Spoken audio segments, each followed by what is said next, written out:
नमस्ते सदावत्सले मातृभूमि, जय हिंद दोस्तों। मैं किशन आप सबका स्वागत करता हूं। तो चलिए शुरू करते हैं डिफेंस समाचारों को।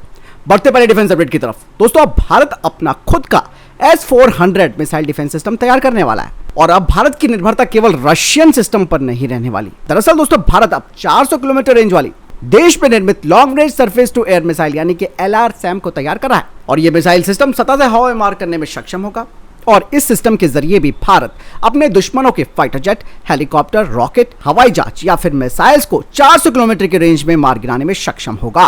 बाकायदा रक्षा मंत्रालय के पास 3 लेयर यानी कि 3 लेयर वाली लंबी दूरी की सतह से हवा में मार करने वाली मिसाइल बनाने का प्रस्ताव आया है और इसका क्लियरेंस जल्द ही सरकार की तरफ से मिल जाएगा। कहा जा रहा है कि 20,000 करोड़ रुपए के इस प्रोजेक्ट के सफल होने के बाद भारत भी उन गिने चुने देशों में शामिल हो जाएगा जिनके पास खुद की हवाई सुरक्षा प्रणाली है, जैसा कि रशिया का S-400 सिस्टम है।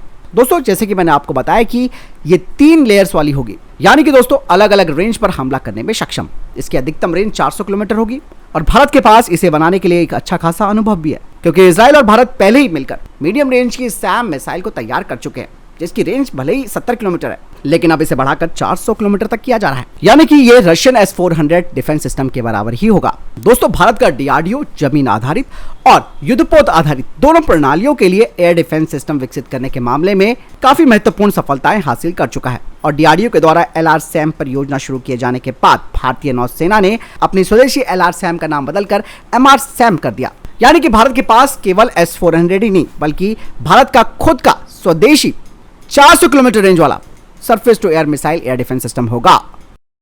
बढ़ते हैं नेक्स्ट अपडेट की तरफ। दोस्तों भारतीय वायुसेना अब पुरानी हो चुकी MBDA के द्वारा विकसित की गई MICA beyond visual range air to air missile को अब स्वदेशी अस्त्रा मार्क 1 और अस्त्रा मार्क 2 BB-RAM से बदलने के लिए एक महत्वपूर्ण मिशन को शुरू कर चुकी है। इस रणनीतिक कदम का उद्देश्य भारत की हवा से हवा में यानी कि एयर टू एयर में युद्ध क्षमताओं को बढ़ाना है और ये भारतीय वायुसेना की जो ऑपरेशनल रेडीनेस है उसको भी बढ़ाएगा। हमारी विदेशी मिसाइलों पर जो निर्भरता है वो भी कम होगी। भारतीय वायुसेना के पास 36 राफेल विमान मौजूद है और इन फाइटर जेट्स में महंगी beyond visual range meteor missile लगाई गई है। इसके अतिरिक्त राफेल जेट में 2 माइका वेरिएंट लगाए गए हैं, माइका RF जिसमें कि एक एक्टिव रडार होमिंग सीकर है और माइका IR जिसमें कि एक इमेजिंग इंफ्रारेड होमिंग सीकर है। हालांकि इन माइका मिसाइलों ने इंडियन एयरफोर्स को अच्छी सेवाएं दी है, लेकिन मॉडर्न वॉरफेयर सिनेरियो को देखते हुए इनकी जो 80 किलोमीटर की अधिकतम रेंज है वो कॉम्बैट सिनेरियो के हिसाब से पर्याप्त नहीं है।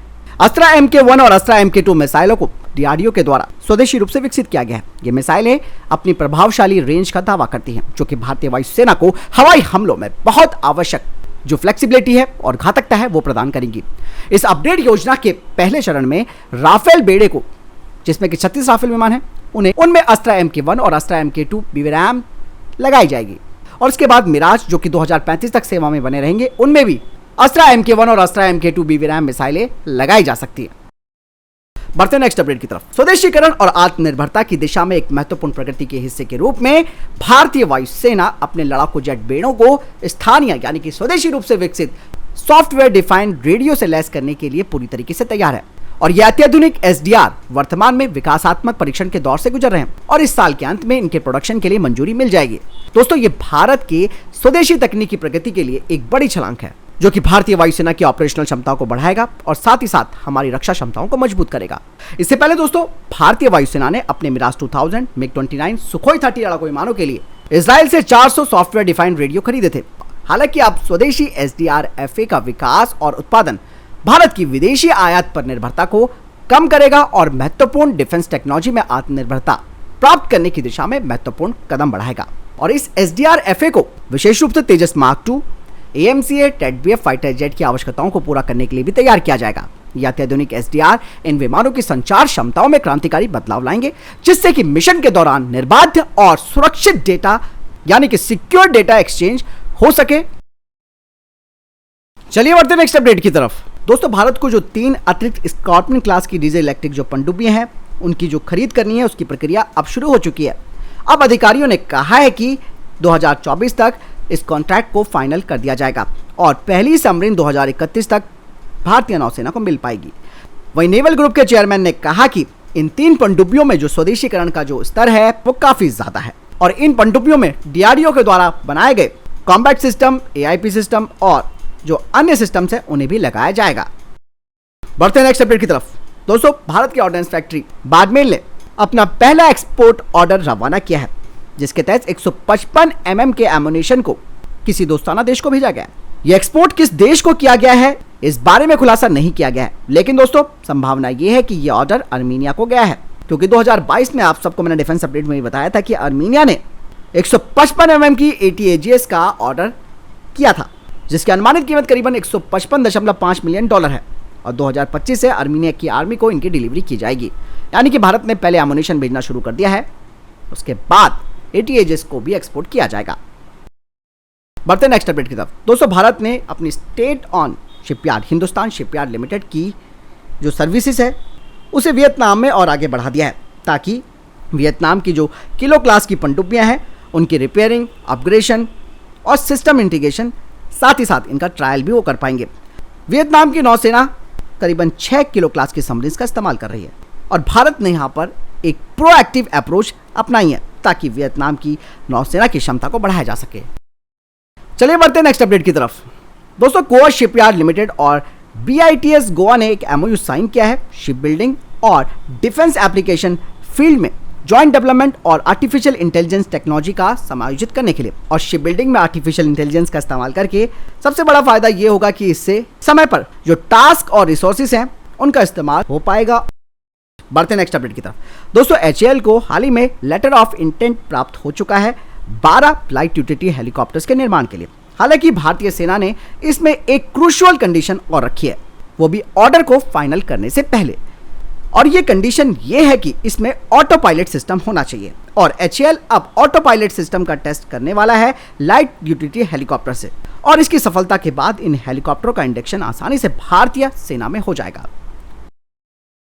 चलिए बढ़ते नेक्स्ट अपडेट की तरफ। दोस्तों, एक बार फिर से चाइना का जो जासूसी युद्धपोत है वो हिंद महासागर में एक बार फिर से इंडोनेशिया के रास्ते घुस गया है। बता दें कि चाइना का युआंगवांग 6 मिसाइल और सैटेलाइट ट्रैकिंग वेसल ऐसे समय पर इंडोनेशिया पहुंचा है जब भारत अपने चंद्रयान 3 को चांद की सतह पर उतारने जा रहा है। हालांकि भारतीय नौसेना की पैनी नजर इस पर बन चुकी है, ताकि चीन के इरादों को भापा जा सके कि वो आखिर यहाँ पर क्यों आया। और सबसे बड़ी बात दोस्तों ये है कि सैटेलाइट में कुछ गड़बड़ी करके या फिर कुछ गलत सिग्नल भेजकर वो फिर से भारत के चंद्रयान 3 मिशन को हानि पहुंचा सकता है। और वहीं दूसरी तरफ दोस्तों, चाइना पाकिस्तान के ग्वादर बंदरगाह को अब नेवल बेस में बदलने की तैयारी कर रहा है। यही वजह है कि भारत लगातार अपनी नेवल पावर को बढ़ा रहा है, ताकि चीनी ड्रैगन पर लगाम लगाई जा सके। बढ़ते नेक्स्ट अपडेट की तरफ। दोस्तों, रक्षा मंत्री राजनाथ सिंह ने कहा कि भारत नियंत्रण रेखा को पार करने के लिए तैयार है। साथ ही उन्होंने आम नागरिकों को भी ऐसी स्थिति में सैनिकों का सपोर्ट करने के लिए तैयार रहने का आह्वान किया है। 1999 के कारगिल युद्ध में अपना जीवन बलिदान करने वाले सैनिकों को उन्होंने श्रद्धांजलि दी। उन्होंने कहा कि हम देश का सम्मान और प्रतिष्ठा बनाए रखने के लिए किसी भी हद तक जा सकते हैं, इसके लिए चाहे LOC ही पार क्यों ना करनी पड़े। अगर उन्होंने हमको उकसाया तो हम LOC पार करने में हिचकेंगे नहीं। वहीं दूसरी तरफ सेना प्रमुख जनरल मनोज पांडे ने कहा कि 1999 में पाकिस्तान के साथ जो संघर्ष हुआ था वो लोगों के दिलो दिमाग में हमेशा जिंदा रहेगा। देश के जवानों के सर्वोच्च बलिदान को कभी भुलाया नहीं जाएगा। कारगिल की बर्फीली चोटियों में वीर गति को प्राप्त हुए सैनिकों की याद में कारगिल युद्ध स्मारक पर पुष्पांजलि अर्पित करने के बाद एक शोक समारोह को संबोधित करते हुए जनरल पांडे ने ये बातें कही हैं। बढ़ते नेक्स्ट अपडेट की तरफ। दोस्तों, भारत में नेपाल के राजदूत शंकर प्रसाद शर्मा ने कहा कि गोरखाओं को भारतीय सेना में शामिल करने को लेकर दोनों सरकारों के बीच में कोई गंभीर चर्चा नहीं हो रही है। साथ ही उन्होंने कहा कि हमें नहीं लगता कि इस मामले पर बातचीत अभी बंद हुई है। यही नहीं, नेपाली राजदूत ने कहा कि अग्निपथ योजना की वजह से एक नए प्रकार के तंत्र को विकसित किया गया है और सेना नेपाल से भर्ती में उसी तंत्र का उपयोग करना चाहेगी, लेकिन नेपाल कुछ और चाहता है। उन्होंने बताया कि नेपाल चाहता है कि पुरानी प्रणाली के तहत सब कुछ हो, लेकिन दोनों देश इस बारे में कोई गंभीर चर्चा नहीं कर रहे हैं और ऐसा लग रहा है कि अब शायद गोरखाओं की भर्ती नेपाल से नहीं हो पाएगी। बढ़ते नेक्स्ट अपडेट की तरफ। दोस्तों, बंगाल एरोबेस पिक्सल को मिनिस्ट्री ऑफ डिफेंस के आईडेक्स के तहत एक बड़ा अनुदान मिला था, जिसके तहत पिक्सल को मिनिएचराइज्ड मल्टी पेलोड सैटेलाइट को तैयार करना है इंडियन एयरफोर्स के लिए। और पिक्सल ऐसे छोटे सैटेलाइट्स को तैयार करेगी जो कि 150 किलोग्राम के होंगे और इनमें इलेक्ट्रो ऑप्टिकल इंफ्रारेड और सिंथेटिक अपर्चर रडार भी में लगा होगा। तो फिलहाल ये तभी तक टॉप डिफेंस और स्पेस अपडेट्स। वीडियो के सामने कोई प्रश्न जवाब है, आपको कोई सवाल है, कमेंट सेक्शन में लिखकर जरूर पूछ सकते हैं। मिलता हूं नई वीडियो के साथ। चैनल जरूर सब्सक्राइब कीजिएगा। जय हिंद, वंदे मातरम।